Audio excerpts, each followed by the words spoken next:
Boker Tov, Parashat Matot, nous sommes mercredi, nous commençons Avodah Zara, donc premier Pérec d'Avodah Zara. Nous allons parler des fêtes d'Avodah Zara et notre manière de nous comporter avec donc les gens qui font Avodah Zara pour ne pas être associés à leur Avodah Zara, donc comment se comporter pour ne pas avoir une part dans leur Avodah Zara et être un peu complice. Mishnah Hey Aleph Lifne Hedehem Shel Goyim Shlosha Yamim Asur Lased Velatet Imahem Veleashilan Velishol Mehen Velelvotan Velilvot Mehen Velipara Mehen.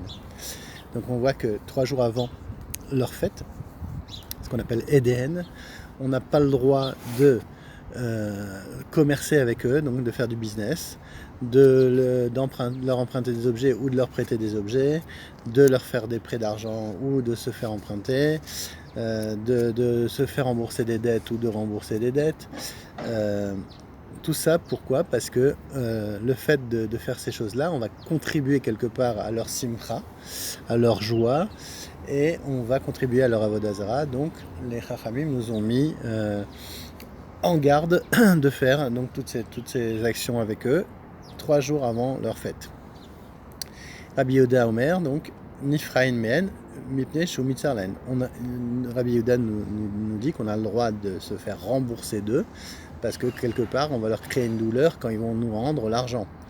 Mais Amolo Af Alpiche Metzar ou Arsha, malgré que ça soit une douleur maintenant, mais ça marche achar mizman. Mais plus tard, ça va lui procurer une simcha d'avoir pu rembourser sa dette. Donc même ça, les chachamim ont interdit. Rabbi Shmuel Omer, Shlosha Yamim Lifnehem ve Shlosha Yamim Lacharen Asur. Les chachamim omrim Lifne Edem Asur, Lechar Eden Metar. Donc comme on a dit 3 jours avant. Pour Rabbi Shmuel, 3 jours avant et 3 jours après, on n'a pas le droit donc de faire toutes ces actions, de commercer avec eux et d'avoir des rapports financiers avec eux. Et les Chachamim nous ont dit non, uniquement 3 jours avant et pas 3 jours après. Velued enen shel goyim, Mishnah Gimel. Velued enen shel goyim. Kalanda, Satruna, Kartesim. Veyom Genusa Shel Melachim Veyom Aleda Veyom Amita Divrei Rabbi Meir. Donc voilà leur fête. Donc notamment on va parler surtout de celle des Romains. Donc il y a les calendes, c'est au début de chaque mois, c'est leur Rosh Chodesh quelque part. Et les Saturna, c'est le nouvel an qui était pendant une semaine, jusqu'à la fin de l'année à partir du 17 décembre. On aussi l'arrivée on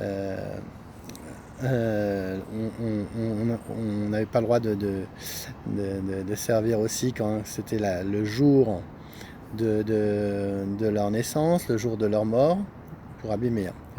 Les chachamim ont rajouté que chaque mita, chaque mort qui a une srefa avec elle, quand on a brûlé le roi ou cette personne, alors il y a avodah zara. S'il n'a pas s'il n'a été enterré normalement, donc là il n'y a pas d'avodah zara. Alors on rajoute à cela Yom Tiglachat Zekano ou Blorito, Yom Shalu Lo Mina Boyam, Yom Sheasa Mi Bet Asurim, Vegoy Sheasa Mishte Livno, Eno Asur Ela Oto Ayom, Ve Oto Aish. Donc il y a des cas où c'est pas 3 jours, mais c'est que 1 jour, on n'a pas le droit de commercer avec eux. Donc certaines fêtes, comme le jour où il s'est rasé, il s'est coupé les cheveux, il est revenu de son voyage en mer, ou il est sorti d'une prison, ou alors qu'il a fait un repas pour son fils. Donc tout ça, on a le droit de faire. On n'a pas le droit de commercer avec eux 1 jour avant. 1 jour avant ces fêtes-là qu'on a dit. Mishnah Dalet. Ir sheyesh ba avodah zara chutz ala mutar. Aya chutz ala avodah zara tocho mutar. Donc si la avodah zara est à l'extérieur, c'est assour. Si elle est à l'intérieur, c'est assour. Ma'ule lech lesham. Bisman shaderech miuchedet leotomakom. Assour. Si il n'y a qu'un seul endroit vers cette ville, une seule route vers cette ville, et quand il y va, c'est sûr qu'il y va pour faire l'avodah zara, alors c'est sûr que c'est assour. Par contre, si c'était un point de passage, alors ça serait moudar. Donc imaya יכול ללך בה למקום אחר, מותר. עיר שיש בה עבודה זרה, והיו בה חנויות מאותרות, שאינן מאותרות, זה היה מעשה בבית שאן, ואמרו חכמים שהמותרות אסורות, ושאינן מותרות, mutarotes. Donc à l'époque, ils garnissaient pendant leur fête leur boutique, les vitrines de leur magasin, on va dire, avec des garnitures pour montrer qu'ils donnaient la taxe pour la Vodazara. Donc les Chachamim nous ont interdit d'aller dans ces boutiques-là qui étaient garnies pour ne pas montrer qu'on participe encore à la Vodazara. Et le Wadevrim Asurim Limkor Lagoim. Alors, Istrubalin, ou Bnot Shuach, ou Totreten, les Vlanot, Tarnegolot Lavan, Rabbi Yehuda Omer, Mutar Limkor Lo, les Tarnegolot Lavan, Ben Tarnegolin, Bisman, Sheu, Mipne Atzmo, Kote Aetetzbao, Macharlo. Les fiches chez En Makrivin, Chaser la Vodazara, Mushal Kadevarim, Staman Mutar, Vojan Assar. Rabbi Meir Omer, Afdekel Tav, Vichatsav, Venik Libam, Asur Limkor Legoim. Donc Mishnah 5. Donc il est interdit de vendre à donc c'est Ovdei Avodazara, des pommes de pin, des figues blanches avec leurs tiges, de l'encens, un coq blanc, parce tout ça sert pour le culte idolâtre. Rabbi Yehuda permet de vendre un coq blanc s'il y en a d'autres qui ne sont pas blancs avec lui. Par contre, si on vend uniquement un coq blanc, il faut lui couper un doigt ou le rendre impropre à un sacrifice, car les Ovdei Avodazara n'offrent pas à leur Dieu un coq qui est pas chalem, qui est amputé. On peut leur vendre tout le reste, s'ils n'ont pas indiqué qu'ils voulaient l'utiliser pour leur culte. S'ils le disent explicitement, c'est interdit. Rabbi Meir défend de leur vendre aussi les bons fruits d'un palmier, de la canne à sucre et une herbe qui s'appelle Nikalibas. Mishnavav, Makom shenagu limkor behema daka lagoim mochin, Makom shenagu shelo limkor en mochin.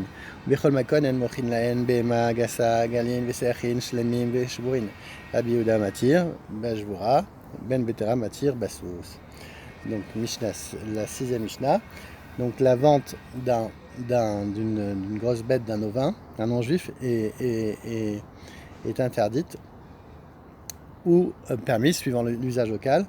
Par contre, celle d'un bovin, d'un ovin, c'est interdit. Par contre, celle d'un bovin est défendue. Pourquoi? À cause de Shabbat, parce que de peur qu'on le goy vienne à le faire travailler Shabbat. Or, la Torah exige que même les animaux des Juifs ne travaillent pas pendant Shabbat. Ça porte donc cette takana, elle porte aussi sur les veaux, les poulains, trop jeunes pour travailler, même s'ils sont blessés. Rabbi Yehuda permet de les vendre, car ils ne vont pas pouvoir travailler, donc on ne craint pas qu'il va les faire travailler Shabbat. L'acheteur va certainement les égorger, en plus dans les plus brefs délais. Ben Betera permet la vente de chevaux, qui sert normalement pour monter, mais pas pour faire un travail. Mishnah Zayin. En mocherin lahem dubin ve'ayod ve'chol davar sheyesh bo nezek lerabim. Ven bonin imaen basilikin, gardom, istadia, bima, aval bonim imaen bemusiatod ou bet mecharatzot igiu l'ekipa chez Mahamidin ba Avodazara Asur Livnot. Donc on ne pourra pas leur vendre ni des ours, ni des lions, ni aucun autre animal constituant un danger public. Pour la même raison, on ne les aidera ni à construire un palais de justice, basiliki, où là-bas on inflige la peine capitale, donc des palais de justice, ni le lieu d'exécution des condamnés à mort, comme le gardom, ou une arène, istadia, où sont organisés des combats entre des esclaves ou des prisonniers, ni une haute tour, qui s'appelle bima, où l'on précipitait les condamnés à mort. En revanche, par contre, on peut leur bâtir des bains publics ou privés, même s'ils leur donnent le nom d'une divinité païenne, à condition d'arrêter avant de construire la voûte, la kippa, où ils placent une statue en honneur de leur dieu. Mishnachet. Ven osin tarchetin lavodazara kultaot venizamin vetabaot Rabbi Eliezer Omer besachar mutar hen mocherin len bemechubar lakarka aval mocheru sheikta Katsetz, Rabbi Yehuda Omer, Mucheru almenat likos, ven maskirin lahem beatim baretz, ven sachin lomar sadot, besuria maskirin lahem beatim, aval lo sadot, bechus haaretz, mochilem batim, maskirin lahem sadot, divrei Rabbi Meir aussi Omer, baretz Israël maskirin lahem batim, aval lo sadot, besuria mochirin batim, maskirin sadot, bechus haaretz, mochirim elou ve elou. Donc, on a interdit de fabriquer des bijoux pour une idole, comme des colliers, des boucles pour le nez ou des bagues. Rabbi Eliezer permet de faire contre un salaire. Donc on aura le droit de faire des bijoux si on se fait payer, puisque la Torah défend de leur céder une terre. Donc c'est dans le Devarim. Donc on nous dit qu'il est interdit de leur vendre des produits agricoles encore attachés au sol, considérés comme faisant partie intégrante de la terre. En revanche, il le permet pour des produits déjà cueillis. Selon Rabbi Yehuda, on peut leur vendre des produits encore attachés au sol afin qu'ils les cueillent lui-même. Pour Rabbi Meir, on ne leur loue pas de maison en Eretz Israël de peur qu'on vienne à leur en vendre, contrairement à l'interdit de la Torah, et encore moins des champs, car leur production ne sera plus soumise aux lois spéciales liées à la terre, comme les masrot et les trumot, et notamment aux différents prélèvements obligatoires comme celui du Maser. Bien que conquise par le roi David, la Syrie, la Souria ne faisait pas partie d'Eretz Israël, mais les sages ont demandé de prélever quand même le Maser sur les produits agricoles de ce pays. Par conséquent, on a le droit là-bas de louer une maison, mais pas un champ. Dans le reste du monde, on peut leur vendre des maisons et leur louer des champs. Rabbi aussi lui permet de leur louer des maisons en Eretz Israël sans craindre qu'on vienne à leur vendre, mais pas des champs. En Syrie, il autorise la vente des maisons ou location des champs, et dans le reste du monde aussi la vente des champs. Mishtatet. Av bimkom she'amru le'askir lo lebet dira amru mipnei shehu machnis letocho avodah zara shenemar velo tavi to'eva el betecha vechol makom lo yaskir lo et mechas mipnei shehi nikrat al shemo.